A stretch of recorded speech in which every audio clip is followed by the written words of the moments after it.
Viens me faire un...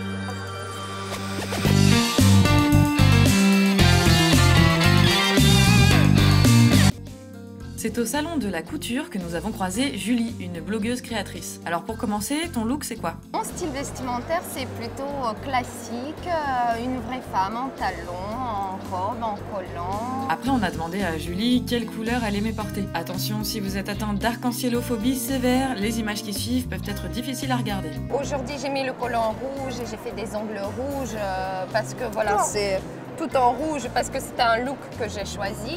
Hier j'avais des ongles jaunes et avant-hier j'avais des ongles comme ma fille, des ongles bleus. Voilà, vous pouvez respirer. Mais au fait Julie, tu es une créatrice, mais une créatrice de quoi? Je fais des choses, inspiration enfantine, poétique comme ça. Ma matière de prédilection et la technique c'est le crochet. Alors non, hein, pas celui-là.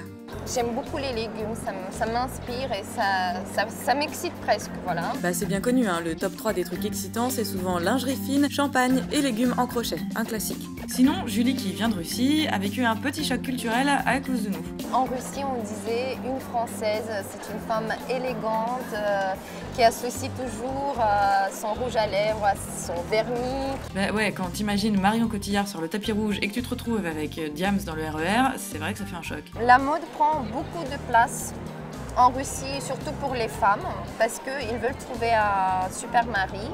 Et donc, comme toutes les femmes sont belles en Russie, on peut se différencier que par ses vêtements. D'accord, la Russie est donc un pays étrange dans lequel se baladent des armées de clones vêtus de tenues différentes. Et du coup, l'accessoire pour choper un bon mari, c'est quoi? Une canne à pêche, un piège à rat, un lasso? Si on porte une robe noire, petite robe noire classique, et des chaussures noires et sac noir, manteau noir, béret noir, bah, là qu'on peut se différencier, on va mettre un collant fantaisie qu'on peut choisir de n'importe quelle couleur avec des motifs et tout ce que vous voulez parce que le reste est noir. Et c'est quoi la différence entre la mode russe et la mode française? Ça fait 11 ans que j'ai quitté la Russie et quand je l'ai quitté, la mode s'était affichée en gros Dolce & Gabbana, que ce soit lisible, que je porte de la marque. Est-ce que tu portes un truc un peu Frenchy? Donc moi je n'ose porter que des bérets.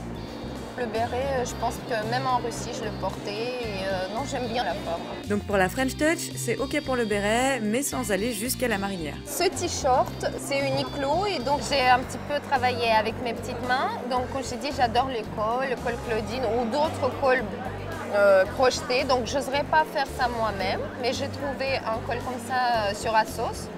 Ça m'a coûté, je sais pas, 10 €. T-shirt, ça coûte 12 € et donc j'ai juste cousu le col par-dessus de ce t-shirt et là ça change tout. Est-ce que tu peux nous parler accessoires? C'est une petite pochette que j'ai gagnée sur un blog étranger. Donc elle est faite main. Et cette bague, elle est faite main aussi? Je l'aime bien parce qu'elle est en céramique. Il y a ce côté facette qui est très à la mode. Et je l'ai gagnée aussi sur un blog. Ah, s'habiller gratos sur le net, c'est tout un art. Et dans la famille créatrice, je demande la fille. Moi, j'interdis pas à ma fille de mettre du vernis à ongles, mais aussi c'est stratégique parce que quand il y a du vernis sur les ongles, elle les ronge pas. Et bah ouais, les ongles vernis, c'est quand même beaucoup moins bon. La Miss a sorti tous ses plus beaux accessoires. Et que vois-je? Donc là, elle portait un col Claudine que j'ai fait moi-même. Et d'ailleurs, le patron, elle est sur mon blog.